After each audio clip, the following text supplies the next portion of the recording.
नमस्कार प्यारे दोस्तों, स्वागत है आप सभी का एक बार फिर से आपके अपने इस YouTube चैनल पर। साथियों, आज की इस क्लास में हम आप सभी के लिए उत्तर प्रदेश पुलिस भर्ती 2024 के लिए जीके और यूपी जीके का एक मिक्सअप बेहतरीन सेशन लेकर के आए हैं। इसमें आपके लगभग 35 क्वेश्चन रहेंगे जो कि बहुत इंपॉर्टेंट रहेंगे आपके यूपी पुलिस के लिए। तो सारे के सारे प्रश्न प्रीवियस ईयर हैं, जिनमें से कुछ इस प्रकार से आज प्रश्नों का अध्ययन करेंगे। क्वेश्चन में लिखा है रेमन मैग्सेसे पुरस्कार पाने वाले प्रथम भारतीय कौन थे। यह क्वेश्चन बहुत इंपॉर्टेंट है और आपके एग्जाम में पूछा जाता है। इसके अतिरिक्त एक प्रश्न देखेंगे, कह रहा है कि उत्तर प्रदेश के प्रथम जो लोकायुक्त थे निम्नलिखित में से कौन से थे, यानी कि उत्तर प्रदेश के लोकायुक्त के बारे में भी जानेंगे। साथियों, आज का हमारा जो प्रैक्टिस सेट रहेगा वो 15वें नंबर का रहेगा। और इससे पहले कि यदि आपने 14 पिछले पार्ट नहीं देखे हैं तो आप पिछले पार्ट्स को भी जाकर के देखें। शुरुआत करते हैं मित्र आज की इस क्लास से। आज की क्लास में एक छोटी सी जानकारी है शुरुआत करने से पहले। इसकी दोस्तों आपको अनसोल्ड पीडीएफ मिलेगी। इसकी अनसोल्ड पीडीएफ मिलेगी।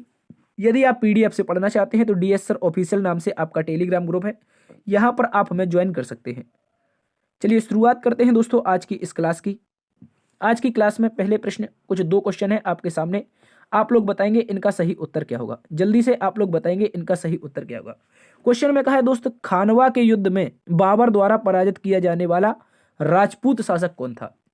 प्यारे दोस्तों, खानवा का युद्ध, सबसे पहले बाबर के युद्धों की बात करते हैं तो पहला युद्ध मित्र आपका 1526 में, दूसरा युद्ध इसने लड़ा था 1527 में, फिर तीसरा युद्ध इसने 1528 में और चौथा युद्ध इसने 1529 में। ये बहुत इंपॉर्टेंट युद्ध है और 1530 में इसकी क्या हो गई थी, मृत्यु हो गई थी। इसको याद रखेंगे। तो यहां पर प्यारे मित्र इसकी मृत्यु हो जाती है, ठीक है, इसको याद रखेंगे। यहां पर बाबर की 1530 में मृत्यु हो जाती है। उससे पहले इसके युद्ध लड़वा देते हैं। पहला युद्ध पानीपत का प्रथम युद्ध था दोस्तों, 1526 में लड़ा गया था, इसको याद रखेंगे। दूसरा जो युद्ध था ये खानवा का युद्ध था और खानवा के ही युद्ध में राणा सांगा के साथ प्यारे दोस्त बाबर की सेना की लड़ाई हुई, जिसमें राणा सांगे ने बहुत वीरता के साथ युद्ध किया। राणा सांगा वह व्यक्ति था, पहले युद्ध में बाबर से पराजित होने के बाद एक पैर, एक आंख, एक हाथ खो देता है। उसके बाद भी ये दोबारा से बाबर पर अटैक कर देता है और बाद में ये क्या होते हैं, घायल हो जाते हैं। इनको, इनकी जो सेना है वो वापस ले जाती है। तो प्यारे दोस्तों, खानवा का युद्ध था जो 1527 में लड़ा गया था। इसको आप लोग अच्छे से याद रखेंगे। राणा सांगा के खिलाफ बाबर ने अभियान किया था, या कह सकते हैं राणा सांगा ने बाबर के खिलाफ अभियान किया था। तो इसकी एक ट्रिक है, इसकी ट्रिक याद रखेंगे, पीके चंद्र।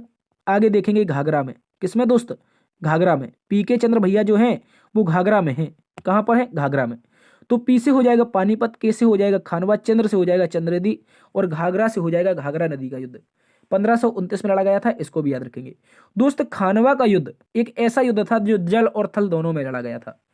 याद रखेंगे, राणा सांगा ने जो युद्ध लड़ा था खानवा का, ये जल और थल दोनों में लड़ा गया था, इसको याद रखेंगे। अगले प्रश्न में क्या है, साधारणता और बैंकी खरपतवार पाया जाता है। तो दोस्तों जो साधारणता है, ये जो ओरोबैंकी नामक खरपतवार है, ये आपका मित्र तंबाकू की जब खेती करता है कोई किसान, उसमें पाया जाता है। कहां पर साथी, तंबाकू की खेती में पाया जाता है। इस बात को आप लोग अच्छे से दिल में बसा लेंगे, ठीक है। ये क्वेश्चन आपका यूपी पुलिस में पूछा गया है 2013 में। अगले प्रश्न में चलते हैं। तो अगले प्रश्न में कह रहा है कि दक्षिण पश्चिमी मानसून कब आता है। मित्र दक्षिण पश्चिमी मानसून की बात कर रहा है। दक्षिण पश्चिमी मानसून कुछ इस प्रकार से अपना प्यारा भारत नीचे दिखता है।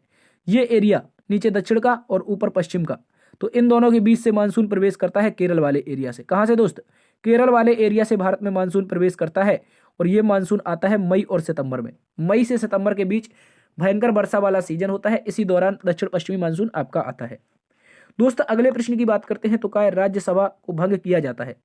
जल्दी से बताओ, आप सभी इसका उत्तर बताएंगे कि राज्यसभा जो है इसको कब भंग किया जाता है। तो प्यारे दोस्त याद रखेंगे, राज्यसभा कभी भी भंग नहीं होती है। राज्यसभा नोट करके लिख लेंगे आप लोग, कभी भी एनी टाइम कभी भी भंग नहीं होती है। राज्यसभा, संविधान में ऐसा कोई प्रावधान नहीं है कि राज्यसभा को भंग कर सके। तो राज्यसभा कभी भी भंग नहीं होती है, इस बात को याद रखेंगे। आगे बात करेंगे, हर 5 वर्ष बाद क्या है, लोकसभा के पुनः चुनाव होते हैं आपके। इसके बाद राज्यसभा के भी चुनाव होते हैं, सॉरी राज्यसभा के 6 वर्ष बाद होते हैं व्यक्तियों के। इसके बाद लोकसभा के बाद आपका कौन रह जाएगा, आप कहेंगे सर विधान परिषद। एक मिनट, विधान परिषद नहीं, विधानसभा। जो स्टेट में होती है ना, विधानसभा होती है। विधानसभा, लोकसभा और ग्राम पंचायत के जो चुनाव होते हैं वो हर 5 वर्ष बाद होते हैं। लेकिन प्यारे दोस्तों याद रखेंगे, राज्यसभा के जो व्यक्ति चुने जाते हैं, राज्यसभा के मेरे मित्र जो व्यक्ति चुने जाते हैं वो आपके 6 वर्ष के लिए चुने जाते हैं। कितने वर्ष के लिए? 6 वर्ष के लिए राज्यसभा में जो व्यक्ति चुने जाते हैं 6 वर्ष के लिए चुने जाते हैं। और एक बात और याद रखेंगे इसमें कि राज्यसभा के जो 6 वर्ष के व्यक्ति होते हैं वो 2/3 प्रत्येक 2 वर्ष में चुने जाते हैं। इस बात को आप छोड़ देंगे, आपके बस की नहीं है, ठीक है। मैं कहना चाह रहा हूं कि राज्यसभा के जो व्यक्ति हैं, जो सदस्य हैं, जो चुने जाते हैं, मेंबर ऑफ आपके पार्लियामेंट, ठीक है, राज्यसभा के यानी संसद के जो सदस्य, राज्यसभा और लोकसभा 2 अंग होते हैं, उनमें राज्यसभा होती है। तो राज्यसभा के जो व्यक्ति हैं 6 वर्ष के लिए चुने जाते हैं। और 6 वर्ष के लिए जो व्यक्ति चुने जाते हैं उनमें से जो व्यक्ति होते हैं वो प्रत्येक 2 वर्ष में रिपीट होते रहते हैं, ठीक है। इस तरह का कार्यकाल चलता है। अगर समझ गए होंगे तो बहुत अच्छी बात है, वरना इतना ही याद रख लेना कि राज्यसभा कभी भंग नहीं होती है। विकल्प नंबर डी आपका सही उत्तर है। अगला प्रश्न आपसे कहा है, 1 मिनट थोड़ा सा समय दीजिए, कौन सा क्वेश्चन था? हाँ, अगला प्रश्न आपके सामने है, बहुत ही बेहतरीन क्वेश्चन है। कह रहा उत्तर प्रदेश के प्रथम लोकायुक्त निम्नलिखित में से कौन थे? दोस्त, जब उत्तर प्रदेश बना अपना 24 जनवरी 1950, कब बना था साथी? 24 जनवरी 1950 को उत्तर प्रदेश का जो नामकरण हुआ था। इस दौरान जो माफी चाहेंगे, जो उत्तर प्रदेश था इसके प्रथम लोकायुक्त थे वो न्यायमूर्ति बिशंबर दयाल थे। कौन थे प्यारे दोस्त? न्यायमूर्ति बिशंबर दयाल आपके क्या थे? पहले लोकायुक्त थे। इस बात को याद रखेंगे। क्वेश्चन पूछ लेगा कि उत्तर प्रदेश के प्रथम जो मुख्यमंत्री थे वो कौन थे? तो आप कहेंगे सर उत्तर प्रदेश के जो प्रथम मुख्यमंत्री थे उनका नाम था आपका गोविंद बल्लभ पंत। क्या नाम था मित्र? गोविंद बल्लभ पंत। इसको भी याद रखेंगे।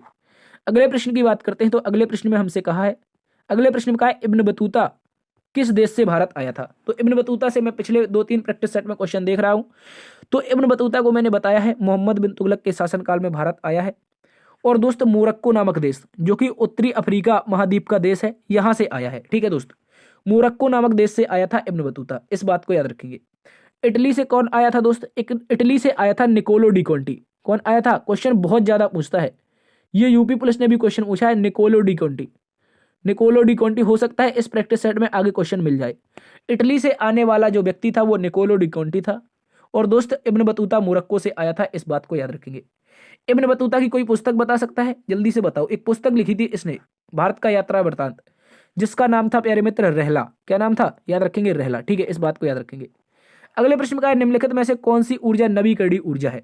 यानी कि ऐसा कौन सा ऊर्जा का साधन है, ऐसा कौन सा साधन है जो नवीकरणीय ऊर्जा का साधन है और इसमें कोई प्रदूषण नहीं होता है?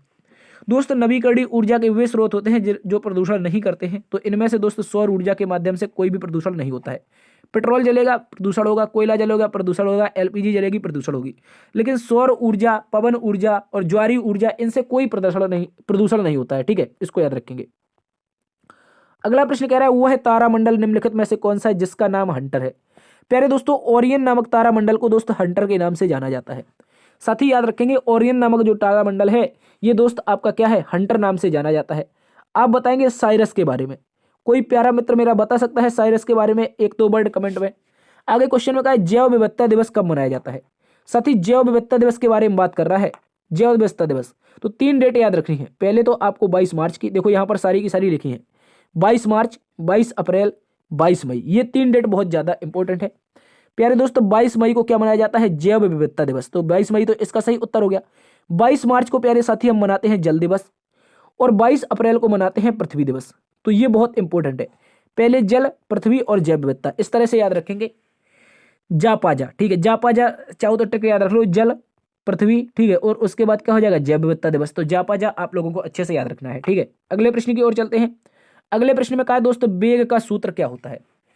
दोस्तों वेग का सूत्र क्या होता है ये बताना है। तो आपका सही उत्तर बनेगा विस्थापन बटे में समय। दूरी बटे समय क्या होता है? ये दोस्त आपका चाल का सूत्र होता है। किसका? चाल बराबर होता है दूरी बटे समय। जबकि वेग का पूछेगा तो विस्थापन बटे समय आपका सही उत्तर है, याद रखेंगे। अगले प्रश्न में कहा है, रोजाना मचा आय किस पुलिस फॉर्म नंबर पर लिखा जाता है? आप लोग बताएंगे जो रोजाना मचा आय है ये किस पुलिस फॉर्म नंबर पर लिखा जाता है? पुलिस आपका इंपॉर्टेंट सिलेबस है, ये क्वेश्चन पूछता है 217 नंबर। कौन सा? फॉर्म नंबर 217 सही उत्तर बनेगा। अगले प्रश्न की ओर चलते हैं। अगले प्रश्न में साथी हमसे कहा है, नोबेल पुरस्कार कब प्रारंभ किए गए थे?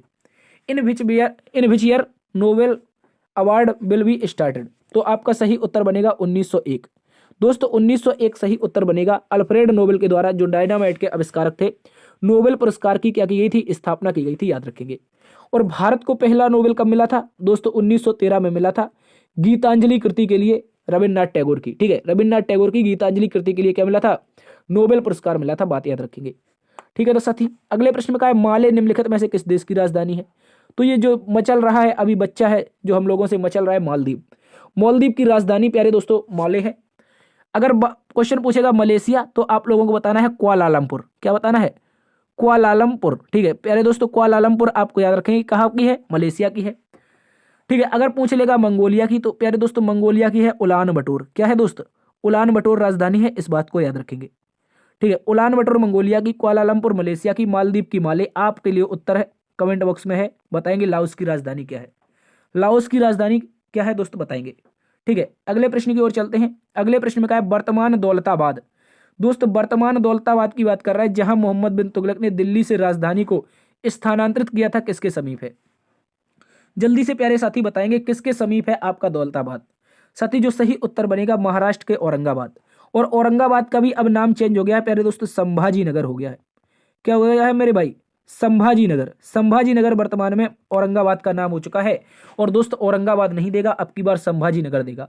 तो याद रखेंगे मोहम्मद बिन तुगलक ने जो दिल्ली था, दिल्ली से राजधानी स्थानांतरित की थी दौलताबाद। और दौलताबाद का भी अगर नाम पूछ लेगा, प्राचीन नाम का था, क्या था इसका? दोस्त याद रखेंगे इसका नाम था देवगिरी। और देवगिरी में जो शासन था मेरे मित्र, याद रखेंगे किसका था? यादव वंश का शासन था। यहां पर मोहम्मद जो आपका मोहम्मद बिन तुगलक है, इसकी सेना इसको हरा देती है। उसके बाद दिल्ली से दौलताबाद राजधानी स्थानांतरित करता है, जो कि सफल नहीं रहती है। तो औरंगाबाद के समीप है दौलताबाद। अगले प्रश्न की बात करते हैं दोस्त, कह रहा है डॉलर किस देश की मुद्रा है? निम्नलिखित में से बताना है किस देश की मुद्रा डॉलर है। वैसे हमने बताया है पिछली क्लासेस में कि यूएसए की मुद्रा क्या है? डॉलर। लेकिन दोस्तों हांगकांग की भी डॉलर है, ताइवान की भी डॉलर है और गुआम की भी डॉलर है। प्यारे मित्र आप इसका नाम पहली बार सुन रहे होंगे तो गूगल पे जरूर सर्च करेंगे कि इसकी राजधानी क्या है। ये 2018 में ऑप्शन आया था और ऑप्शन से भी क्वेश्चन बनते हैं, तो याद रख लेंगे दोस्त गुआम की राजधानी क्या है। और इसका जो सही उत्तर बनेगा, इन सभी देशों की मुद्रा क्या है मेरे मित्र? याद रखेंगे डॉलर है। ताइवान की राजधानी क्या है? ताइपे हो जाएगी। क्या हो जाएगी? ताइपे। ठीक है, क्या हो जाएगी? ताइपे। हांगकांग की क्या है आप लोग बताएंगे, गुआम की राजधानी आप लोग बताएंगे। अगले प्रश्न में चलते हैं। अगले प्रश्न में दोस्त का है केंद्रीय वनस्पति संस्थान कहां पर स्थित है? तो मेरे प्यारे दोस्तों क्या हो जाएगा इसका सही उत्तर? लखनऊ। लखनऊ इंपॉर्टेंट है, यूपी का आप एग्जाम कर रहे हैं और यूपी के लिए बहुत इंपॉर्टेंट है। तो याद रखेंगे केंद्रीय वनस्पति अनुसंधान संस्थान आपका कहां पर? लखनऊ में। अगर बात करेंगे हम कटक की, तो हमने आप लोगों को प्यारे मित्र बताया है कटक में क्या है दोस्त? कटक में आपका किसका चावल अनुसंधान है। इंडिया के लेवल पर जो सेंट्रल आपका राइस सेंटर है, रिसर्च सेंटर है, ये आपका कटक में है, इस बात को याद रखेंगे। ठीक है, वाराणसी को दोस्त कहा जाता है घाटों की नगरी। क्या कहा जाता है? उत्तर प्रदेश के लिए बहुत इंपॉर्टेंट है। घाटों की नगरी कौन सी है? घाटों की नगरी। बाबा विश्वनाथ की नगरी, ऐसे क्वेश्चन पूछ लेगा, बताना है वाराणसी। घाटों की नगरी या बाबा विश्वनाथ की नगरी? वाराणसी। अगला प्रश्न प्यारे दोस्त पूछा है रेमन मैग्सेसे पुरस्कार से सम्मानित होने वाले पहले भारतीय कौन थे? तो सही उत्तर बनेगा प्यारे भाई आचार्य विनोबा भावे। आचार्य विनोबा भावे जो कि प्रथम सत्याग्रही भी थे, जो 1940 के दौरान सत्याग्रह चला था उसमें प्रथम सत्याग्रही आचार्य विनोबा भावे थे। इसके अतिरिक्त दोस्त आपको याद रखना है रेमन मैग्सेसे पुरस्कार प्राप्त करने वाले पहले व्यक्ति भी आचार्य विनोबा भावे थे। पहली महिला जिसे भारत रत्न मिला कौन थी? याद रखेंगे मदर टेरेसा बिल्कुल नहीं थी, इंदिरा गांधी हो जाएंगी। कौन हो जाएंगी? इंदिरा गांधी पहली महिला थी जिन्हें 1971 में क्या मिला था? भारत रत्न मिला था। नोबेल किसे मिला था? क्या मदर टेरेसा को नोबेल मिला था 1979 में? आप लोग बताएंगे। किरण बेदी पहली महिला आईपीएस हैं, इस बात को याद रखेंगे। अगले प्रश्न में बात करते हैं दोस्तों का है भारतीय संसद में लोक लेखा समिति का अध्यक्ष कौन होता है? ये एक वेस्ट इंपोर्टेंट क्वेश्चन है, VIMP दोस्त वेस्ट इंपोर्टेंट क्वेश्चन है, वेरी वेरी इंपोर्टेंट क्वेश्चन है। इसको आप लोग बताएंगे जो लोक लेखा समिति होती है इसका अध्यक्ष कौन होता है? तो प्यारे दोस्त आपको याद रखना है विपक्षी दल का जो नेता होता है, जो मित्र आपका विपक्षी दल का नेता होता है, ये क्या होता है? लोक लेखा समिति का क्या होता है? याद रखेंगे अध्यक्ष होता है। अगला प्रश्न आप सभी से पूछा है विश्व का सबसे ऊंचा जलप्रपात कौन सा है? प्यारे दोस्तों आपको बताना है विश्व का सबसे ऊंचा जलप्रपात। क्या नियाग्रा है? बिल्कुल नहीं है। क्या बोयोम है? बिल्कुल नहीं है। क्या खोने है? बिल्कुल नहीं है। सही उत्तर बनेगा एंजल जलप्रपात। कौन है? एंजल जलप्रपात है, जो कि वेनेजुएला में स्थित है। दोस्त वेनेजुएला में स्थित है, आप लोग अच्छे से याद रखेंगे। और इससे संबंधित एक क्वेश्चन भारत के लेवल पर पूछ सकता है कि भारत का सबसे ऊंचा जलप्रपात, तो मित्र याद रखना है कुंचकिल। कौन सा हो जाएगा? कुंचकिल। अब आप ये ना कहने लगना कि मास्टर पगला गया है, ये मास्टर की नई अपडेट है, इस बात को याद रखेंगे। कुंचकिल जलप्रपात प्यारे दोस्तों भारत का सबसे ऊंचा जलप्रपात है। अभी तक आप लोग जो जोग और गरसोप्पा पढ़ रहे हैं ना पुरानी किताबों में, ये अब गलत हो चुका है, इसकी रिसर्च हो चुकी है। कुंचकिल आपका क्या है प्यारे दोस्त, आपका भारत का सबसे ऊंचा जलप्रपात है। जोग आपका नहीं है, सबसे ऊंचा जोग नहीं है, याद रखेंगे, कुंचकिल सबसे ऊंचा है। कह रहा है जनसंख्या के उच्चतम घनत्व वाला देश कौन सा है। दोस्तों ऐसा कौन सा देश है जहां पर दिए गए विकल्पों में सर्वाधिक जनसंख्या घनत्व है, तो सही उत्तर बनेगा सिंगापुर। क्या बनेगा मेरे भाई, याद रखेंगे, सिंगापुर आपका सही उत्तर है। क्या हो जाएगा, सिंगापुर आपका सही उत्तर है। भारत का पूछेगा तो 382 क्या है आपका जनसंख्या घनत्व है, इस बात को याद रखेंगे। अगले प्रश्न में चलते हैं। अगले प्रश्न में कहा है 1420 ईस्वी में विजयनगर साम्राज्य आने वाले इटली यात्री का नाम बताओ। देखो अभी हमने आपको इसी व्यक्ति का नाम बताया था, बहुत ज्यादा क्वेश्चन पूछता है प्यारे दोस्तों। 1420 में विजयनगर आने वाला इटली का यात्री था निकोलो डी कॉन्टी। कौन था, मेरे याद रखेंगे, कौन था प्यारे भाई, आपका सही उत्तर बनेगा निकोलो डी कॉन्टी। क्या बनेगा, निकोलो डी कॉन्टी, इसको याद रखेंगे। अब्दुल रज्जाक के बारे में कोई कुछ बताएगा, ये भी आपका आया था क्वेश्चन, पूछा है टाइफाइड और हैजा किस प्रकार के रोग के उदाहरण है। दोस्त अगर टाइफाइड और हैजा की बात करेंगे तो ये जल प्रदूषण के कारण होने वाली है। किसके कारण प्यारे दोस्तों, जल प्रदूषण के कारण होते हैं टाइफाइड और हैजा। संक्रामक से कौन हुआ था, संक्रामक बीमारी कौन सी होती है, जैसे आप देखेंगे कोरोना को देखेंगे, ये क्या थी, संक्रामक बीमारी थी। ठीक है, और वायु जनित कौन सी हो जाती है दोस्तों, दमा का नाम सुना है, दमा, जिससे फेफड़े में दिक्कत होती है, वायु जनित हो जाती है। टाइफाइड हैजा आपके जल जनित है। अगले प्रश्न की ओर चलते हैं। अगले प्रश्न में कह रहा है कि भारत की संविधान सभा किसके कहने पर बनाई गई। ऐसा कौन सा मिशन था, ऐसा कौन सा व्यक्ति था जिसके कहने पर भारत की संविधान सभा बनी, तो सही उत्तर बनेगा कैबिनेट मिशन। क्या बनेगा प्यारे दोस्तों, कैबिनेट मिशन आपका सही उत्तर है, इस बात को याद रखेंगे। मार्च 1946 में भारत आया था, मार्च 1946 में कैबिनेट मिशन भारत आया था, इस बात को आप लोगों को अच्छे से याद रखना है। बेबेल प्लान की बात करेंगे, ये आपका 1944 में आया था। क्रिप्स मिशन की बात करेंगे, ये आपका 1942 में आया था। ठीक है, इस बात को याद रखेंगे। ठीक है दोस्त, कैबिनेट मिशन में कितने सदस्य थे, क्या कोई बता सकता है, 3 सदस्य था। क्या 1 सदस्य था या 3 सदस्य, कैबिनेट मिशन प्यारे दोस्तों 3 सदस्य था, इस बात को याद रखेंगे। 3 सदस्य कैबिनेट में, जबकि क्रिप्स मिशन में केवल 1 सदस्य था। यहां पर बहुत ज्यादा कंफ्यूजन होती है, आप लोगों को कंफ्यूजन नहीं करनी है। कैबिनेट में 3 और क्रिप्स मिशन में 1। ठीक है, आगे क्वेश्चन में कह रहा है टेलीफोन का आविष्कार किसने किया है, जल्दी से बताओ। जो हम हेलो बात करते हैं जिसमें आप हमें सुन रहे हैं, वो टेलीफोन दूसरा वाला था, लेकिन अभी आप मोबाइल में सुन रहे हैं तो मोबाइल का आविष्कार अलग हो जाएगा। लेकिन टेलीफोन का जो आविष्कार है, पहली बार अगर किसी व्यक्ति ने टेलीफोन पर बात की थी वो था ग्राहम बेल। क्या बोलते हैं, ग्राहम बेल। और आप हेलो नाम जो सुन रहे हैं ना, हेलो, हेलो भी इसकी क्या थी, इसकी गर्लफ्रेंड थी। इसी ने पहली बार फोन लगाया था हेलो को, इसने सीधा बोला था हेलो, क्या तुम्हें हमारी आवाज सुनाई दे रही है। वही उसी प्रकार से अब हम लोग भी बोलने लगे हेलो। देखो गर्लफ्रेंड थी ग्राहम बेल की, लेकिन अब हम उसको हेलो बोलते हैं। तो ऐसी चीज करके जाओ दुनिया में, ऐसा नाम करके जाओ ताकि आने वाली 10 पीढ़ियां आपको बोलती रहें। ठीक है, तो उसी प्रकार से आप लोग भी वर्दी लेंगे जुनून की तरीके से। ठीक है, अगले क्वेश्चन की ओर चलते हैं। अगले प्रश्न में आपसे कहा है पहला कंप्यूटर माउस किसने बनाया। दोस्तों क्वेश्चन में पूछा है पहला कंप्यूटर माउस किसने बनाया, तो इस क्वेश्चन का भी इंपॉर्टेंट तरीके से उत्तर हो जाएगा विकल्प नंबर ए, डगलस एंजलबर्ट। दोस्तों डगलस एंजलबर्ट ने आपका पहला कंप्यूटर का माउस बनाया था, इस बात को याद रखेंगे। अगला प्रश्न पूछा है दक्षिण विजय के मिशन के लिए अलाउद्दीन खिलजी ने किसे सौंपा था। यानी कि जो दक्षिण विजय का मिशन है अलाउद्दीन खिलजी ने किसे सौंपा था, तो प्यारे दोस्तों सही उत्तर बनेगा मलिक काफूर। क्या बनेगा दोस्त, विकल्प नंबर सी बनेगा मलिक काफूर।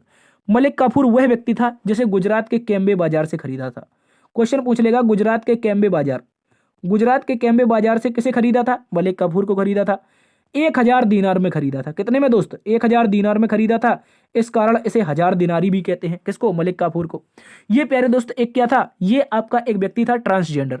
क्या था, याद रखेंगे, ट्रांसजेंडर था, इस बात को याद रखेंगे। मलिक काफूर एक ट्रांसजेंडर था जिसे कैम्बे बाजार से अलाउद्दीन के जो सिपाही थे उन्होंने खरीदा, और ये 1000 दीनार में खरीदा गया, इसलिए 1000 दीनारी। और दोस्तों गोलकुंडा से जो गोल्ड लाया था, गोलकुंडा से जो आपका वो लाया था कोहिनूर हीरा, वो मलिक काफूर ही था। दोस्तों गोलकुंडा में जैसे ही इसने विजय प्राप्त की तो वहां के जो स्थानीय शासक थे उनसे इसने हीरा छीन लिया था। ठीक है, और आकर के अलाउद्दीन खिलजी को दिया था, इस बात को याद रखेंगे। आगे कह रहा उत्तर प्रदेश में प्रथम खेलगांव की स्थापना कहां पर हुई, तो सही उत्तर बनेगा आगरा। पहले दोस्तों आगरा में खेलगांव की स्थापना हुई है। मेरठ को खेल की नगरी कहा जाता है, खेल के सामान के लिए प्रसिद्ध है, तो खेल सामान के कारण इसे खेल नगरी कहा जाता है। मेरठ को याद रखेंगे। ठीक है, बहुत इंपॉर्टेंट क्वेश्चन है। टेक सिटी आपकी गाजियाबाद और सिद्धार्थनगर। अगले प्रश्न की ओर चलते हैं। अगले प्रश्न में कहा है सदाबहार उष्ण कटिबंधीय वन कहां पाए जाते हैं। सदाबहार उष्ण कटिबंधीय वन की बात करेंगे तो ये प्यारे दोस्त आपके पाए जाएंगे असम में। कहां पर? असम में पाए जाएंगे, इस बात को याद रखेंगे।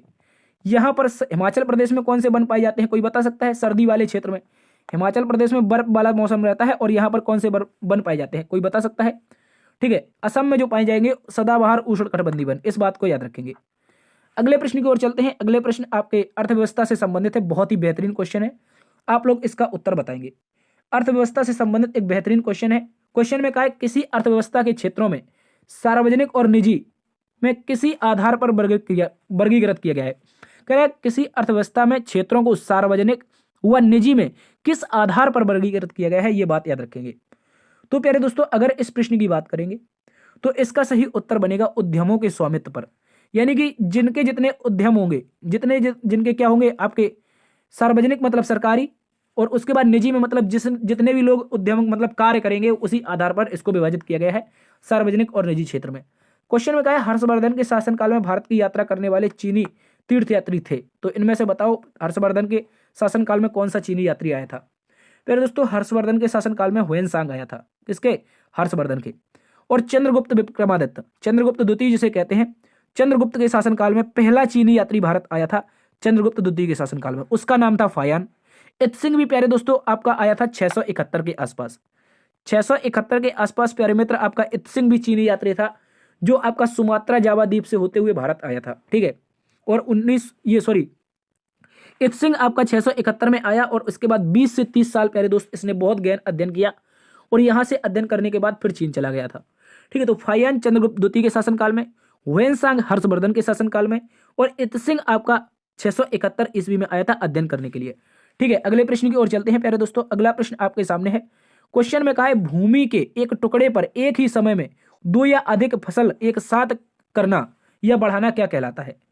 एक देखो, मान लीजिए आपके पास एक भूमि का टुकड़ा है, आप लोग किसान परिवार से मैक्सिमम लोग होंगे, तो इस टुकड़े में एक साथ दो फसलें करना, यहां पर गेहूं कर लो, यहां पर चना कर लो, तो ये कौन सी खेती कहलाती है, ये बता रहा है। तो बताना है आपको, ये मिक्स खेती कहलाती है, यानी कि मिश्रित कृषि। क्या कहलाती है? मिश्रित कृषि कहलाती है, इस बात को याद रखेंगे। मिश्रित फसल नहीं होगा भाई, तो वो एक तरफ चना है, एक तरफ आपका गेहूं है, तो ये अलग अलग फसल है, लेकिन ये एक ही खेत में हो रही है, तो मिश्रित कृषि हो जाएगी, इस बात को याद रखेंगे। विकल्प नंबर बी सही उत्तर है। दोस्तों, आज की क्लास यहीं पर समाप्त होती है। आशा करते हैं आज की क्लास आपको समझ में आई होगी। यदि समझ में आई है तो लाइक करें, शेयर करें, और चैनल को सब्सक्राइब नहीं किए हैं तो आप इसको सब्सक्राइब जरूर कर लें। देखते रहिए आपका अपना परिवार लर्न विद DS सर। मिलते हैं दोस्तों एक नई क्लास में नई ऊर्जा के साथ, तब तक के लिए अपना ख्याल रखना। जय हिंद, जय भारत।